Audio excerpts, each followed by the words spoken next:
Welcome back mga kaibigan. Good evening sa lahat ng mga summoners natin na nanonood ngayong gabing ito. You're watching the Green Premier League 2014 Summer Season. So far ngayon, laban sa pagitan ng Team IGL at team ng Saigon Jokers. Pero bago ang lahat, let's look at our schedule muna bago tayo mag-proceed sa ating laban. Yes, alright. So earlier this evening at 6 p.m. we had the Bangkok Titans go head-to-head with the Zubu Taipei Assassins. Coming up next, of course, we have the Insidious Gaming Legends versus the Saigon Jokers. Later on at 8 o'clock, we have Insidious Gaming Rebirth versus the Saigon Fantastic 5. And the last match of the night will be at 9 p.m. between War Gods and Maki Esports. So far, napakaganda ng laban kanina ng BKT at ang Zubu Taipei Assassin. It's a very interesting match. Akala ko mananalo ang team ng BKT dito, but with that late game composition for team Azubo Taipei Assassins, they somehow managed to turn around the team fight dito and they got the win against team of BKT. So far ngayon mga kaibigan, IGL, Insidious Gaming Legend versus Saigon Jokers. Ito ang ating ranking muna. TPA still on top 1 4-0 score. HQ Fighter having a 3-1 score dito. Saigon Jokers 2-1. We have Insidious Gaming Legend na merong 1-2 score. Bangkok Titans to 1-3. Imperial Pro Gaming Team 0-4. For Group A yan. So far we have the Group B as well. At ito ang kanilang score ranking for the GPL. Yeah, so on top of the table right now, we still have HQ Esports with 4-0, followed closely behind by Maki Esports with 2-1. Then, of course, tied with them in second place, the Saigon Fantastic 5 with 2-1 as well.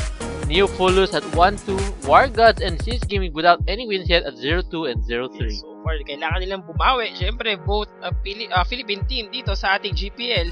Pero let's proceed na mga kaibigan sa ating match-up. Let's go sa ating banning phase. Saigon Jokers versus Insidious Gaming Legend.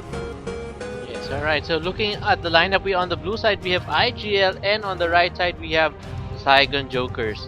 Alright, so bans coming out from IGL, we have Kale, LeBlanc, and Jax, while Saigon Jokers decided to ban out Kassadin, Twisted Fate, and Brom. With these three bans mga kaibigan, I think IGL more on focusing sa possible na capability nitong Phoenix Water to use the AP mid carry champion. Usually talaga, when you are going sa lahat ng mga team sa ating GPL dito, kapag against sila sa team Saigon Jokers, they're most likely going to to focus talaga ng sobra sa kanilang mid laner na si Nix Water. We all know how Nix Water can play the mid lane dito, the mid role. He can surely dominate the healing phase, especially kanyang kapag nakuha niyo yung mga champion dito. But take note, available pa si Nidalee for Nix Water, so he can still use Nidalee for his champion para sa team of Saigon Jokers. But looking at the bans of Saigon Jokers, they banned out Kassadin, Twisted Fate, and Brom dito. Brom, no questions asked in the bottom lane, can surely dominate dito with the AD carry. And pick for IGL, they have Lulu para sa kanilang first champion, while for Saigon Jokers, we have Trish and Lee Sin. And yes, of course, Trish still being one of the hottest picks in the support role right now, especially by the Taiwanese teams, and actually basically every region as well. Lee Sin, of course, we've seen how strong Lee Sin has been in the hands with most Southeast Asian teams, including, of course, SAJ. So far for Team IGL dito, they managed to get Nidalee for Slayer. So, I think nagkaroon sila ng unahan dito since we all know kung gaano ka-effective si Nidalee being an AP champion in the mid lane dito, especially sa dumating na late game. Getting his AP item for his champion can surely dominate yung mga team fight na mangyayari. Before engaging, sigurado meron na silang enough damage output na ibibigay against their opponent. So, kapag nangyari na sila ay pumasok na, they will have the advantage dito. And definitely, I think the Nidalee in the upcoming patches, I'm not sure if it will be in the next patch, that the nerfs or the changes on Nidalee are quite drastic, so we'll have to see if Nidalee will still be as potent once those changes come. I think yung kanyang spear ay na-nerf, and there are some changes sa kanyang pagiging cougar form dito, which is, I think... Well, basically, in cougar form, it now the skills on cougar form scale with her ultimate. So, if you don't level her ultimate, so mas mahina yung cougar form niya. Alright, so SAJ is finally picking up Rice and Twitch. Of course, Rice most likely, I think, might be a top laner here. She was for a top lane. But looking at the lineup of Saigon Jokers, we never know ano pa yung possible na maging last pick nila. So, as of the moment, you can surely say that Rice can go for the top lane dito. Well, let's see kung sino yung magiging last pick nila for Team Saigon Jokers. Looking at the lineup of Team IGL, so pre-picking itong si Morgana and Nocturne for IGL. So far, yes, last minute swap. Oh, Jarvan and Jarvan Sona. and Sona. Nice Nice pickup. combo. It's been a while since we've seen both these champions, although we did see Jarvan the other day being used quite well, Sona has been out of play professionally in almost any game in the past this whole season so far, and even the previous season. So it's nice to see Sona once again. It does provide a lot of utility, but champions like Nami and Thresh Thresh and Braum have been the top picks for support role.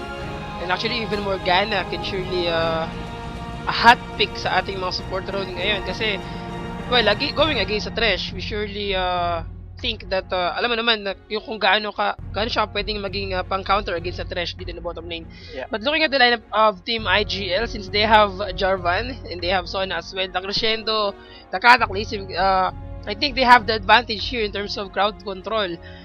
Though having Lulu for the top lane, most probably dito, ito yung champion na alam natin lahat na utility champion. So ayan, since we have our lineup ng mga kaibigan, IGL versus Saigon Jokers, looking at the lineup, for SAJ we have Olaf, Lee Sin, Ryze, Twitch, and Thresh. For IGL naman, we have Lulu, Jarvan, Nidalee, Lucian, and Sona. So, bago tayo mag-proceed sa ating matchup maya-maya lamang, tignan muna natin ang ating mga highlights sa ating teams for today's match.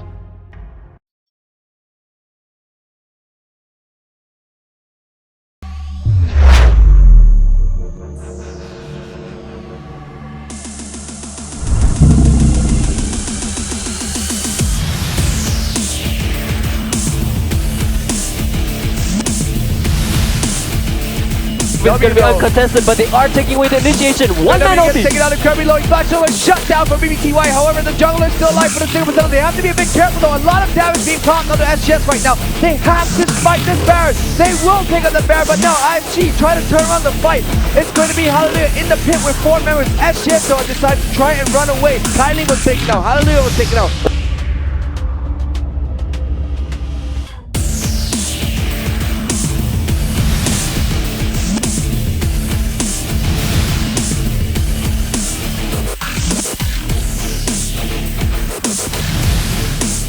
Acrobat though, still in a whole bunch of trouble, but Super Mega Left Rock, and there's a clean house. Double kill now for Zappy. Seth has to run for his life, and BBTY still chasing on the last rocket. Doesn't kill him, but it's gonna be the Zap, and one run kill. Zappy still looking for the corner. He got it. He's chasing. He gets.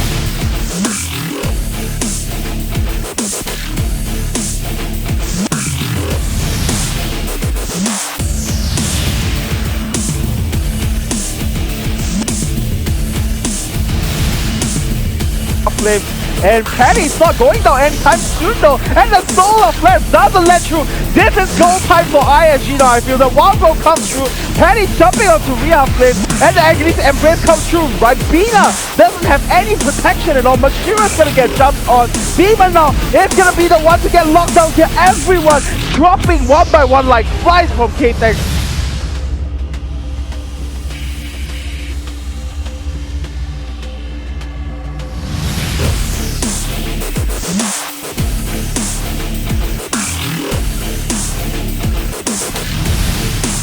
I think it's going to be that one melee minion that Zare's going to try and get. No, it doesn't even matter. Yeah, it's the Flash and the Lust.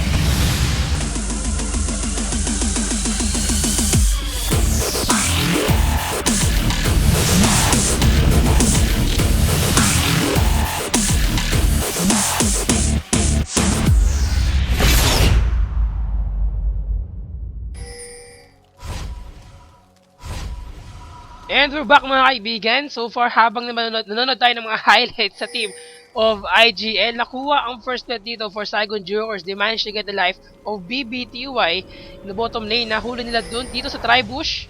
Yeah, because of the Thresh play coming from This ward SAJ. pretty much helped team Saigon Jokers dito to manage, to secure a first blood for their team.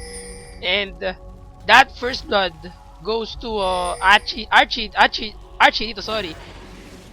So more or less, it's more on the advantage dito against his opponent. Though he recalled back home to restock his item and get his sight ward.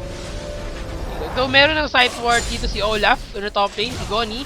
So they're aware na kinukuha ngayon ng IGL ang first red buff for their team. So far ngayon, I think akala nila nag-invade ang SAJ dito to steal the red buff Saigon Jokers as well. But with that smite, Equivocal managed to steal the red buff of Saigon Jokers. Yeah, so successful, nice steal coming from IGL, although it was a little bit forced out of them. Surprisingly, probably if Slayer assisted, they may have even converted it into a kill there. It took a lot of time actually na pag-stay nila din sa lugar na yon just to steal that red buff. But looking at the lineup of IGL, as you can see, they have the solo top laner na si Lulu dito. So more or less, in terms of AP carry champions, they have 3 in total for IGL dito. And when you have a champion like Lulu for the top lane, mobility champion, an AP carry champion, you have the advantage in terms of, well, the booking capability and the sustain ability as well. But here comes the flash, mga kaibigan, from Zigos. Ginamit ng kanyang play. Unfortunately, nag-miss ang kanyang death sentence dito. So here comes safety from the backside. He was exhausted. One more hit, and BBTY goes down once again. Sa burn niya kanina, I mean, they burned his flash and heal sa teamfight na nangyari in the bottom lane. And that double kill for Twitch once again. So far ngayon, 3-0 score na in the early part of the game. Napakaagang kakaroon sa kanila ng advantage dito. Here comes the flash in from Equivocal and Frenzy as well. And I think hindi siya ganun ka-worth it since 2 champions from team IGL in the top lane dito ang nag-burn ng kanilang flashes. While, well, the top lane silang gumamit dito. Yes, Sigoni had timed the flash perfectly, not getting hit off by that knockup coming from Jarvan. If he delayed it even a little bit, even though he flashed, if the knockup did get in, he may have went down in that last fight. One problem here in the top lane is once na mag-level 60 Sigoni against Frenzy, I'm pretty sure that Frenzy will have a very hard time to go against Sigoni dito kasi immune siya sa lahat ng crowd control skills. So, actually, basing on just the lineup itself, I really think SAJ has the upper hand. They have a bit more well-rounded lineup and a slightly better mobility or more mobile teams of, like you said, the Olaf's immunity. Lee Sin, of course, is very hard to catch with all his being able to dash between enemies and his teammates. And then Thresh, of course, with his box play and all those other crowd control. Of course, not to deny IGL any effort here, of course. Yes. They have the Lulu, the Jarvan, and the Sona. All very strong, but I just feel like they might be outclassed, especially when it comes to the late lalo game. na kapag lumapit, nakapag-initiate na kagad ang any member from Saigon Jokers dito. Looking at the lineup of IGL and Saigon Jokers, this is most likely, parang pwede natin tawagin dito ay yin-yang lineup kung saan we have the black side from Saigon Jokers and the white side from IGL. Na kapag, kasi yung IGL dito, more on team composition, they have Ridley, they have Lulu, they have Lucian to use the Takali to initiate the team fight dito. And while team SAJ dito got their champions na pang-initiate talaga, here comes the death sentence mga kaibigan. IGL Zoppy taking a lot of damage. He will go down to the bottom lane. What a very good job. That camp na nanggagaling dito from safety. Yeah, and Zappy basically just running on the opposite direction just to make sure that the bottom lane does not pick up a double kill there, allowing BBTY to successfully escape that gank coming from SAJ. You know, the advantage of having a full team composition na pang-poke dito ay, yes, possible na manalo kayo against your opponent kasi hanggat hindi nag-umpisa yung laban and you're giving so much damage before engaging na team fight dito, you surely have the advantage. Pero ang problema ninyo, kapag nakalapit ang inyong kalaban, I wonder what might happen. I'm pretty sure that you will lose against your opponent dito kasi it's all about making distance against your opponent sa laban na to. But 0-4 score in the early part of the game and 2.1k goal difference. It's in favor of Saigon Jokers. That's right. I'm really excited to see how the team fights will happen much later on. Game. Yes, and there is a slight pause right now. I'm not sure really what's happening right now. We just have to wait a few minutes. Hopefully there isn't any problems. Game will resume right away. Yes. So far mukhang nagkaroon lang ng konting mukhang nalaglag yung mouse ng isang player. Probably. Ano naman nangyari dito? But yes, like what I've said kanina, 2.5k na or 2k goal difference na in favor pa ng Saigon Jokers. And actually, at this point of time, BBTY and Zappy are having a very hard time to go against Saigon Jokers dito. As you can see, they have do pantay ang kanilang CS. This 4-0 score can surely give switch the advantage, the upper hand here in the bottom lane. Yeah, and actually they were winning at the early game, and they were able to outpoke Archie and Vigos here. Yes. But because of the nice support coming from safety on the scene in the jungle, they were able to easily pick up 4 kills, actually 3 kills. The first kill did come from the level 1 invade. Looking at the CS right now, you can see here that Olaf, Goani on Olaf right now, even though going against Lulu, who is a ranged champion and has very good harass, is actually winning in terms of CS here, 47 to 35 at the moment here, and Frenzy is not successfully harassing Goani well enough to deny him any CS. Ito ang isang mahirap pag kang kalaban mo ay si Goni. I mean, ito ang mahirap kapag ang kalaban mo si Olaf in the top lane. We all know na in terms of harassing, kahit melee champion yan, nagkakaroon ka ba ng disadvantage dito kasi yung kanyang axe, si UNC, tumatagos yan sa mga minion eh. Though nare-reduce yung damage niya every time na tumatama to, still, the effectiveness of that skill, the slow, even Frenzy dito, ay nahihirapang survive against Olaf in the top lane. And here comes Equivocal, mga kaibigan, from the backline, trying to gank Cycle Jokers. Yeah, and I believe they did spot him there. Medyo Goani has to be a little bit careful. Yeah, the ward did see they're him. aware. Oops, dead sentence mga kaibigan from Bigos dito. Napilita mag-flash out si Zappy. Archie has been exhausted in the bottom lane. They have to back away. Zappy trying to bait out the aggressiveness coming from Archie. Archie not going in for it though. A nice safety joining Goani in the top lane, allowing them to easily push down that third really quickly. So this Safety's gives them doing a pretty good job sa laban na to. And actually, halos lahat ng lanes dito ay nababantayan niya. Equivocal.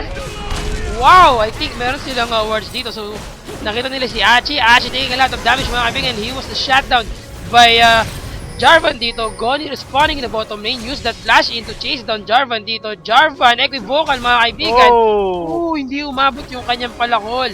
Zappy still chasing down Goani. Goani still chasing down Zappy dito. And here comes the Dark Passage to save one champion in the bottom lane. I think it's about time to get the first dragon of the game. Yeah, and actually Jarvan surviving that with just a hair of HP here. Slayer though working his magic on the middle tower, trying to lay as much damage as possible since there's no way he can deny SAJ the dragon, and he is aware that they are picking up the dragon right now. They're with the disappearance of the mid laner and all the other members of SAJ here. Same with Frenzy here, having an opportunity to push with his large minion wave in the top lane. Vigos laying in some deep wards into the jungle of IGL right now, and blue buff given over to Next Water on that right will be very helpful for him in the mid lane. Yes. Ang ganda ng transition ng SAJ ngayon. As you can see, he got the advantage of killing a champion in the bottom lane, but took the dragon as well. Oh, did you see that Slayer Yes. hitting Archie, and he steps on the trap? What is Archie doing just now? I see very lazy movement coming from Archie just now. Tinatamad Walang iwas-iwas. iwas Diretso ng lang mga eh. trap dito. Well, I think one reason is because syempre for the next or for the upcoming ganks na magagaling from safety dito, they are aware that wala nang trap dun, but with the cooldown na meron for Slayer's trap, he can just replace the ward na natapakan na rin na ni Vigos dito. This point of time, Equivocal still having a very hard time to secure his objective of ganking any lanes dito. And then pretty sure na nahihirapan talaga siya. The 1-0 score for his champion, 0-0-3 naman dito for Lee Sin, and they got the first dragon of the game. Ito, magpapahirap for IGL. Nag-snowball ng unti-unti ang Saigon Jokers dito. And though around 3.2 or 3.4k goal difference, still in favor of IGL. I mean, yes, Saigon Joker, sorry. But the thing is, if ever na umabot ng lead game tong laban na to, IGL have the slightest advantage to go against Saigon Jokers. Though, in terms of chasing a champion, SAJ have the advantage dito talaga. Kasi, ganun ang difference dito ng team composition to initiation team composition. They have gone to dive in, they have safety as well. Syempre si Archie can use yung kanyang ambush to go from the backline dito and dish out so much damage for IGL. Yeah, so another short pause, resuming back into the game. Of course, you can see here very clearly that SAJ is winning the game so far with about a 3.5k gold lead and 5 kills to 1, or 6 kills to 1 right now. Frenzy at the running away from Goni as much Being as very possible. aggressive mga kaibigan. Goni chasing down Frenzy. Tinamaan ng axe dito. Si Frenzy ginamit ang kanyang wild growth. Tumama ang Sonic with resonating strike combo. Flash in to use the Dragon's Rage. And wow! He somehow managed to pick up a life of one champion from Team Saigon Jokers dito. Yeah, I mean from IGL. yeah, and Nice play you can style. see Safety doing a really good job on that Lee. 4 assists already out of the 7 kills. Really good turnout for Olaf here and Twitch here, picking up all those kills from the assists coming from Lee Sin. Nagkakaroon siya ng mas malaking advantage actually against Frenzy dito. CS advantage 20 na for Goni pa rin. Equivocal, I don't think he can go against Goni dito. He can surely die if ever napilitin niya. Here comes the Cataclysm, but no! Against the Goni. Wow! Here comes the teleport from Frenzy dito with that shield. Help picks from Frenzy dito. Just in time, he saved Equivocal. That's right, and luckily there's no global skills coming from SAJ there. Lulu or Frenzy on Lulu went into that bush, giving vision of Jarvan there. If we had an Ezreal, we could have probably seen a long-range snipe coming from Archie, and we know how much Archie loves using Ezreal. But for this game, of course, we can see here he's doing a really good job on the Twitch here. 93 CS to 80 of the Lucian, completing his already completed Blade of the Ruin King. BBTY now forcing to use his calling to clear the minion wave. Sentence to that minion. Yes, minion catching that death sentence coming from Vigos. So now they can, well, 2-tower advantage now for SAJ. They're slowly growing their gold lead over IGL. And for full composition, it's really hard to win if you're behind. Normally, you have to be at least even or ahead when you have a Pokemon. So it'll be interesting to see how. It's going to be very dangerous from Frenzy mga kaibigan. For a first tier turret, struggle siya dito to go against Goni. Goni can still win this matchup if ever na tumama yung kanyang axe. Oops, nagmimiss ang kanyang axe dito. With that mobility AP champion dito, I'm pretty sure that, well, Frenzy can just kite dito or use yung kanyang kiting skill to go against his opponent. Yeah, Good steal. Yeah, red From steal Saigon from Jokers. SAJ, giving it over to Archie. Very dangerous now, SAJ Archie with that Blade of the Ruin King and red buff. No, he'll have no problems picking up 1 or 2 champions if a team fight occurs. Alright, so right now, SAJ probably would be trying to take some more objectives, most likely the mid-third here. Right now, we can see here Thresh and Lee Sin on the minimap, roaming in the jungle of IGL, trying to put in some really deep wards to catch Jarvan or any other player from IGL who are roaming around in their own jungle right now.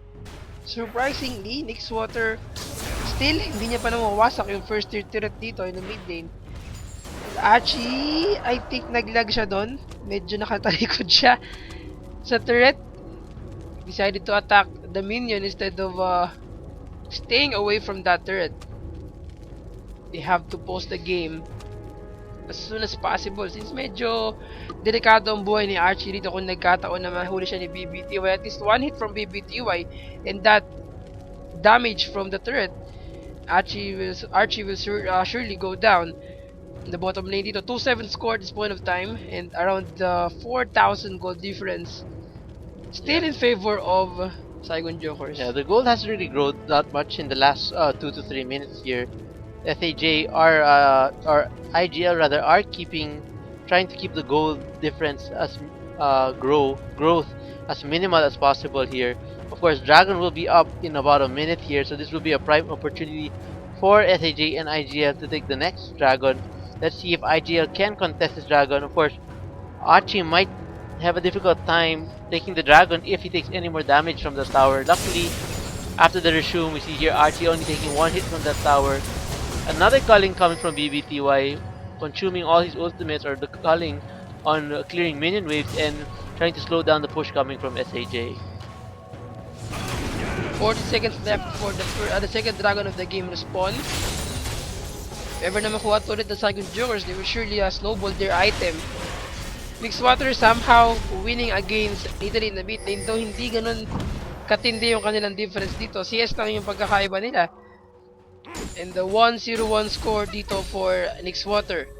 And once na makuha ng enough items dito si Nix Water, he can surely dish out so much damage to go against Italy. But that's the problem na dapat kaharapin dito. I mean, yun ang problema kakaharapin ng IGL once na makapag-farm itong si Nix Water. He's a very late game champion. With that spell vamp, with that damage output from his champion, AoE damage pa ito. Never know what might happen. We'll see. Okay, mga kaibigan, here comes the second dragon attempt from Saigon Jokers dito. Death sentence from Vigos. It missed out. Here comes the Vocal to use that dragon strike at the match starter combo, trying to steal the dragon. But that dragon's rage, kicking him outside the dragon pit. And surprisingly, neither junglers used their smite there. It was basically just the burst damage coming from SAJ. Actually, bigla siguro sila pareho. And we never know what might happen. Ooh, Crescento! Slappy. That was a very slappy move. Yeah, he did not. He was too eager. And even though he did land that, it wasn't really worth it. Mahirapan actually. Only one champion, and he was very, very far. It's not like he was in any immediate threat or danger of dying. Though, it is a rise actually. And I still have that flash for his champion, so he can surely disengage kahit tumama yung Crescendo na yun sa kanya. This point of time, Slayer going against 6-Water dito. And sobrang hirap for him to go against 6-Water talaga, to be honest. And we all know kung ano yung potential dito ni Rise being a champion. Friends, yung mga kaibigan, hinahabol ni Goni dito. Expired na ang kanyang ultimate skill, Wild Growth from Frenzy. Meanwhile, in the mid lane, mga kaibigan, here comes the Cataclysm. Nix Water kiting 2 champions from Team IGL dito, but he can't go against 2 champions, so he will go down in the mid lane. Meanwhile, the top lane, it's a 1-1 exchange in total. Ooh, Vigo splashing in using that death sentence. It missed out. Equivocal flashing in for Archie dito. He used that Ratatat against one champion. Equivocal managed to disengage using the Dimash Standard and Dragon Strike combo. But Goni, here comes BBTY and Slayer to respond in the mid lane dito. Safety as well from the backline, trying to use a Sonic Wave. But tumama sa kanya isang spear dito, so we have to disengage. And instead of forcing themselves to have another team fight, they have to go back away. So less risk for team of SAJ. Yes, basically both teams deciding to not continue that team fight like you said, and disengaging back into their bases here. Rise will continue to farm here in the mid lane uncontestedly.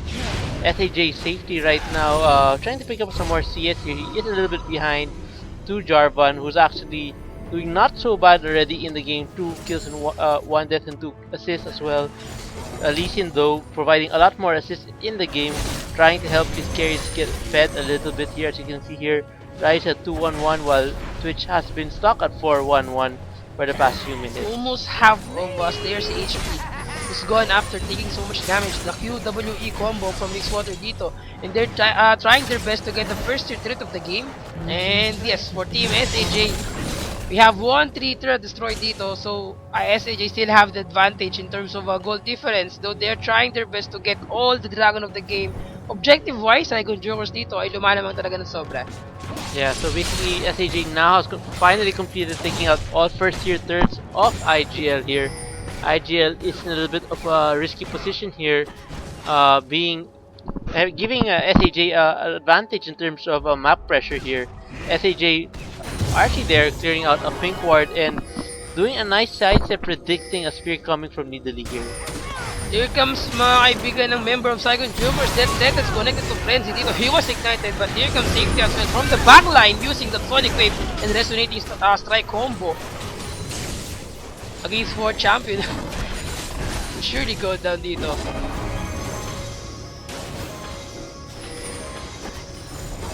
Alright, so Slayer will try to take the blue. Of course, Jarvan will assist him. There, 4 members of SAJ here, all grouped up in the top lane here. Achi just hiding in that bush here, finally reveals himself. Looks like SAJ a spear connecting to Vigos here. And Rise is split pushing actually in the bot lane. I think he might be able to take down this third. As you can see here in the minimap, Lulu is trying to spawn. Of course, SAJ top 4 members are still continuing to apply as much pressure as much pressure as possible in the top lane. Nice. Takes water from the bottom lane. Getting a second turret dito. So, they're doing a split push na ngayon. And because of that, SAJ is gaining more advantage habang tumatagal yung laban dito. Throughout the game, as you can see, goal difference, hindi nawawala dito yung difference. I mean, the goal lead for the Saigon Jewers. But 4-10 score at this point of time. And 6,000 goal difference na. Still, for Saigon Jewers tong laban na to. You can't go for a lead game team composition dito dahil medyo Saigon Jewers can surely win the late game. Looking at the champions na meron sila. Yeah, not much action happening in the game right now. As you can hear, SAJ just slowly trying to push their gold lead here, taking up objectives. They do have a 2-dragon advantage over IGL, and of course a 2-tower advantage or 3-tower advantage over IGL as well. IGL needs to start taking more objectives here, particularly those towers, those first-tier towers of SAJ. Both the mid lane and bottom lane first-tier towers are still up and quite healthy, quite honestly. IGL, like I mentioned a while ago, at the very early game, IGL's bottom lane had a slight advantage in terms of poke over Thresh and Twitch, but because of Safety's nice assist or support in the bottom lane, they were able to turn around and constantly pressure IGL's bottom lane, basically negating IGL's bottom lane from doing any solid pushing in the bottom lane. Sobrang dami ng trap dito in the mid lane. So,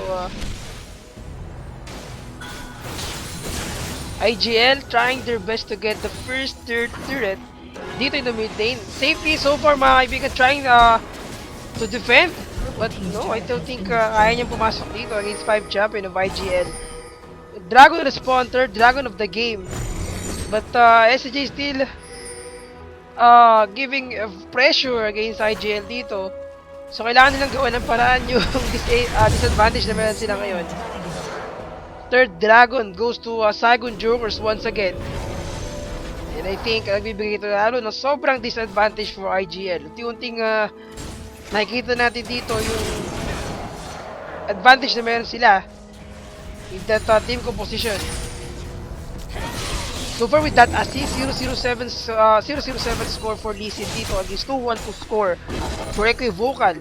With this item choice, I think medyo hindi siya ganun ka-effective dito getting the Randuin's Omen as his first item. Though yes, ang maganda lang dito kasi nag-focus siya sa pagiging tanky champion. Since siya lamang yung champion na possible talaga na mag-focus ng tanky build. But Nixwater mga kaibigan, patiently waiting here na top lane dito. And he's trying his best to chase down Frenzy. Ginamit na kanya ultimate skill. Equivocal use that Cataclysm in the mid lane dito. And Lee Sin goes down. Wow. Good job for BBTY dito using that culling to secure an objective of killing a champion dito. But Vigos taking a lot of damage. Here comes the teleport mga kaibigan from Goni. Thresh goes down. BBTY on killing spree na. Goni being a champion that very deep dito. Flash out for his champion Nixwater. Sobrang puno pa yung kanyang mana dito. But he can't risk to go in against IGL dito kasi will surely go down. Yeah, sloppy play coming from SAJ there, getting caught out of position twice there, losing 2 champions to SAJ right now. Of course, SAJ was able to pick up 1 kill as well earlier in the top lane, but if they continue to play as sloppy as they are right now, definitely SAJ may lose. This game may turn around in favor of IGL. As IGL basically have been playing very patiently so far in this game, waiting for SAJ to make mistakes similar to what just happened now. Of course, that play wasn't enough for them to really get back into this game, but it does kinda lessen the gold gap that SAJ has accumulated so far. BPTY just picking up another red buff here in their jungle. SAJ planning to invade again, as we see another deep ward coming in from SAJ Vigos, a spear coming from Nidalee as well. Equivocal is being pushed back away from the blue buff. Death Sentence not connected to anybody here, and Slayer, Frenzy, and actually all 5 members of IGL are now here in the mid lane. They're trying to play a defensive stance against SAJ, but looks like SAJ have plans of pushing the top lane instead of the mid lane. Actually, they have the advantage here kapag nag-stick talaga sila together. And SAJ securing their objectives dito of pushing the second tier turret here in the top lane. This is going to be very dangerous for Team SAJ dito if ever napilit nila mag-engage. In terms of crowd control, yes, they have the advantage dito. But take note, sobrang daming supporting skills na meron ng Team IGL dito. So they can surely survive if ever na merong any member from Saigon Jungers dito ang maiwan at pumasok sa loob. For example, si Safety, nagamitin ng kanyang Sonic Wave and he used that Resonating Strike to initiate the teamfight dito. Sobrang mahihirapan talaga siya. Kasi ang daming supporting skills. So kung sino man ang focus fire ng Saigon Jungers dito, IGL have the heal, IGL have the wild growth, IGL have the Whimsy. Siyempre meron pa silang shield coming from Lulu dito. Here Right comes now, the Baron natin mga kaibigan from Psycho Jokers. In the next few minutes, magkakaroon sila ng advantage dito since meron silang Baron buff if ever na makuha nila to. But here comes the teleport from Frenzy in the Baron pit. Medyo... wow, IGL bullying out the SAJ from that Baron pit. I'm surprised. I feel like SAJ was strong enough to take that Baron if they wanted to, but deciding not to take the risk because IGL... yes, actually very risky siya kung pinilit nila yun. Good decision coming from Psycho Jokers dito to back away. And I think alam nila na may teleport si Frenzy kanina. So right now, SAJ recalling back home to restock their items or regenerate their HP dito while IGL, kung makapasin mo, medyo hindi ganun kalawak yung vision na meron dito ang team of IGL at eto ang vision na meron ng Psycho Joker. So more on, sobrang laki ng advantage nila in terms of vision. Yeah, but sila. both teams not really investing that much in vision in this game. Not really. You can see here that IGL did protect their blue golem side right now. They've heavily invested near the Baron pit as well. SAJ will try to deny some of that vision right now, as you can see here. Safety and Vigo trying to scout those wards there with that sweeper there, and a pink ward coming from Vigo near the Baron pit, making sure that if IGL did put down the ward, they'll be able to clear it very quickly. Kung papasin mo, almost lahat ng member from both teams ay mayroong greater lens. Ang tanging wala lang dito ang greater lens ay yung kanilang mga AD carries, both the champion still having their trinkets. Well, once namabot ka ng level 8, every time na yung trinket mo ay mawawala, tapos na rin yung cooldown dito. So you can use your trinket once again to assure that you have enough vision for your champions. Yeah, and another pause again coming from one of the teams here. This should be I expect it to be another short pause, maybe just a slight spike in internet connection here from one of the teams here. So looking at the goal again right now, we can see here that SAJ has a comfortable goal lead of about 6.5 gold, 6.5k gold, and BBTY clearing out that pink ward near the Baron pit, and now another sweeper coming from Frenzy as well, clearing out all the wards of SAJ, and now another sweeper spotting out 2 wards here in the bush here. This is really bad, giving SAJ... Dragon is up. So Saigon Jokers, I mean IGL, setting the face of getting the Baron of the game. Well, they have to defend the mid lane as well. 2 quarters destroyed dito. In favor pa rin sa SAJ yung mga pangyayari. Though, itong mahirap. Pag ang SAJ na pumilit na kunin ng Baron, looking at the champions of IGL dito, sobrang laki ng disadvantage na possible na matanggap ng SAJ dito kasi Nidalee can just use yung kanyang mga spear habang tinatangke nila yung Baron and taking the damage output from Nidalee dito. Yeah, look at both these teams. IGL deciding to take Baron, realizing that SAJ is moving into their mid tower, trying to back away, and Olaf also trying to back away, being afraid of getting caught by IGL. IGL does return back to base, but this time SAJ will take the dragon without any problem. So that would be the 3rd dragon of the game for SAJ here, increasing their gold lead even more. This should make them quite comfortable with that gold advantage they have right now over IGL. Looking at the CS here, Olaf still has a slight advantage over Lulu, while Jarvan also has a slight advantage over Lee Sin still throughout the game. The largest CS count goes to Rise here of SAJ in the mid lane.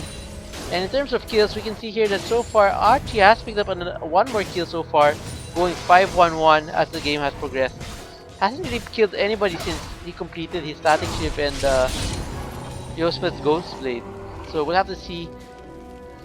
These teams are actually playing very passive. None of them are really... Sobrang passive talaga. They don't want to... Ang tagal They're lang so scared of losing the team fight that no one's taking any chance or any risk. They're waiting for the other team to take a chance and make a mistake Gaya here. na gaya na sinabi natin dito, both teams have the potential of winning the late game. Ang pinakamahirap dito for IGL ay once na makapasok ang Saigon Jokers to initiate a team fight dito, they will surely lose the game. But IGL have to distance themselves to go against Saigon Jokers dito to win a team fight na mangyayari for the later part of the game. Yeah, next water clearing out a ward there with the help of the Drink Vision ward. Lee Sin not connecting his resonating strike there. Another calling coming from BBTY trying to clear out those minions here. And Thresh also throwing out a dead sentence under the tower of IGL but not connecting it. But this time around, surprisingly, no one is split pushing from SAJ side. I think maybe Olaf should do this since he does have a teleport and could probably join the team fight if he is needed. But since all of them are here in the top lane, this basically makes IGL's life a whole lot easier since they don't have to split up in the team fight.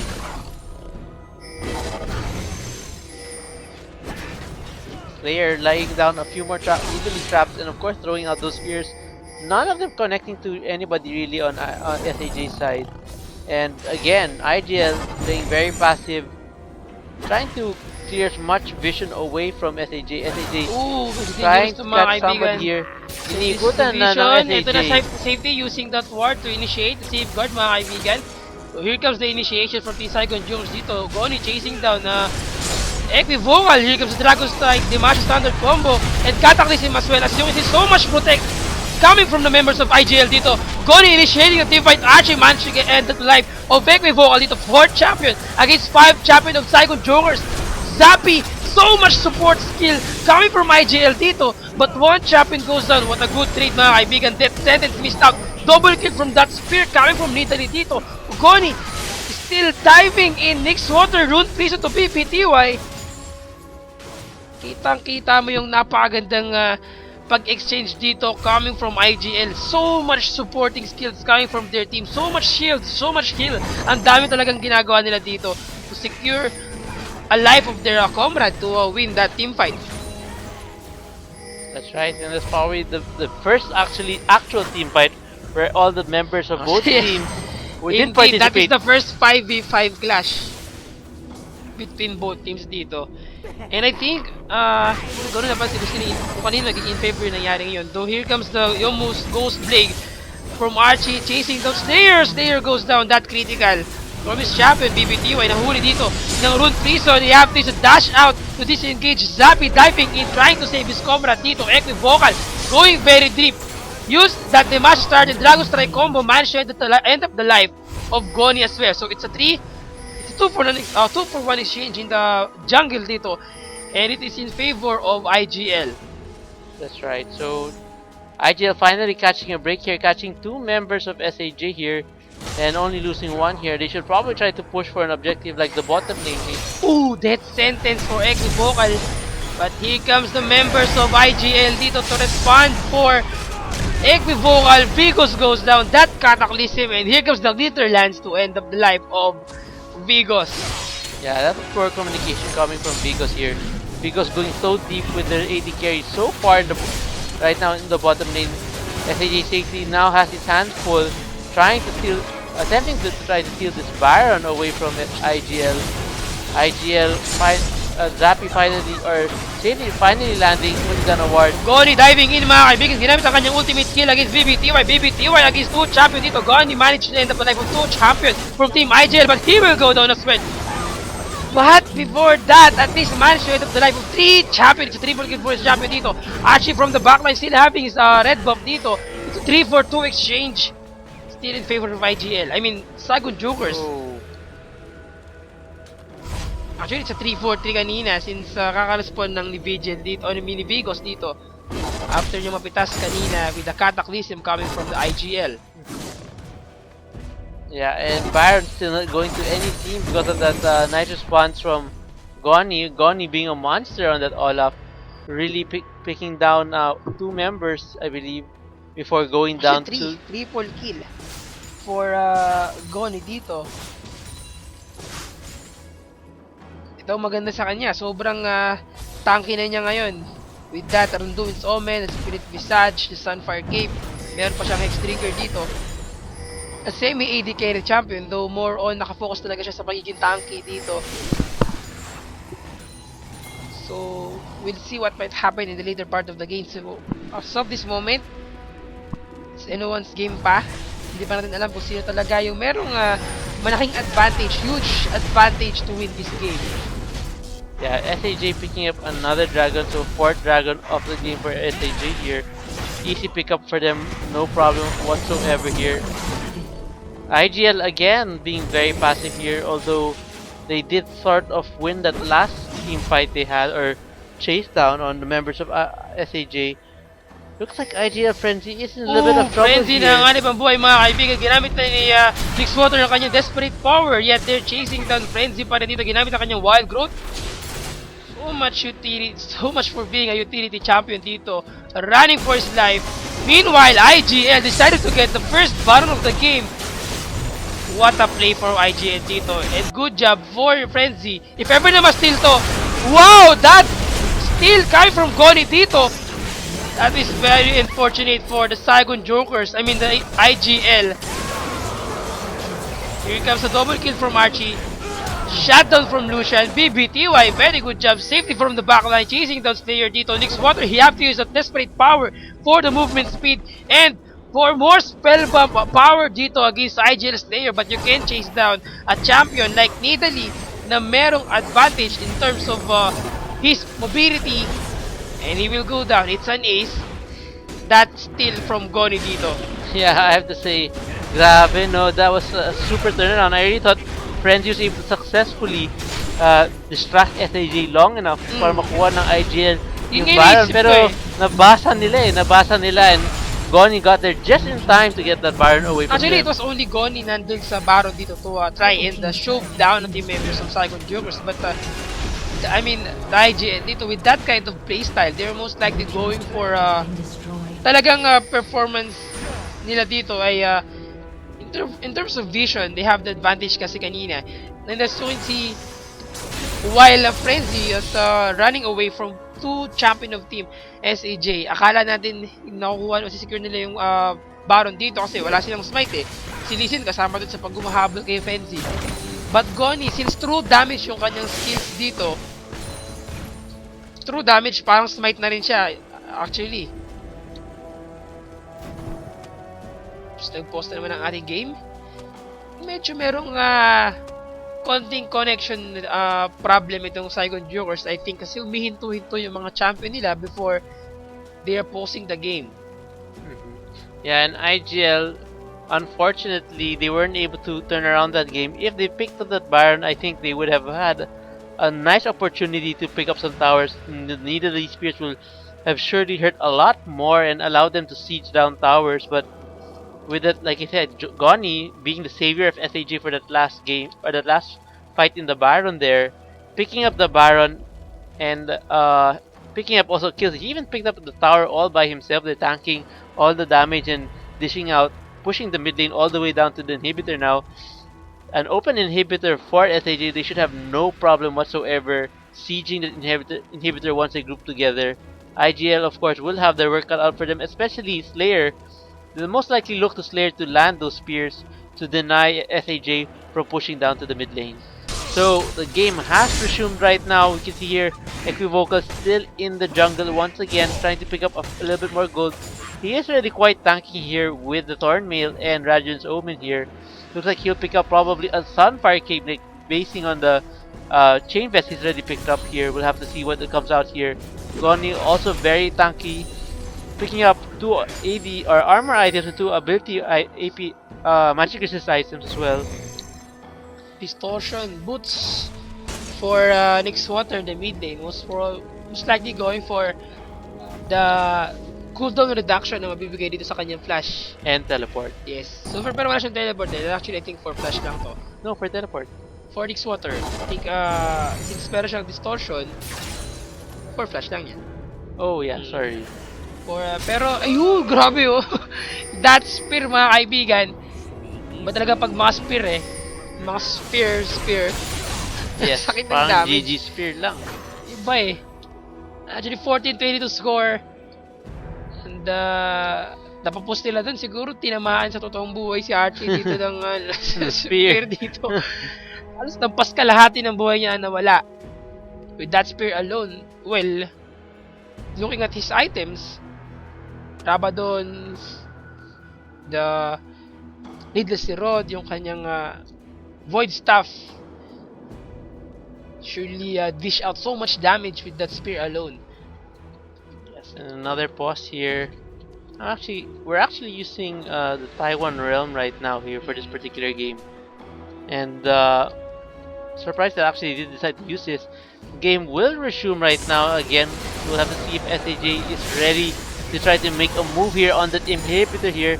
As you can see here, Nick's Slayer on the side still trying to throw out those spears. Goni, a monster right now, trying to bully the members of IGL, but SAJ, I think, decided not to go all the way in. Maybe someone is experiencing some connections instability here. Ang tanging champion lang from IGL dito ang makakapigil from Goni ay si BBTY. Pero BBTY goes down mga kaibigan. Ginamit ni Goni ang kanyang ultimate skill. Here comes support coming from the IGL. Trying to save Zappy dito, but Rune Piece is connected to Frenzy. Frenzy will go down. A double kill for Lee Sin. And got the inhibitor in the mid lane. I think it's about time to end the game. Next is third. As the next in line. Tumama ang Sonic Wave. Resonating strike combo from Lee Sin dito. Safety. They got the first Nexus turret. The second Nexus turret. SAJ And it's really about time angry to get the Nexus as well. Play for Slayer.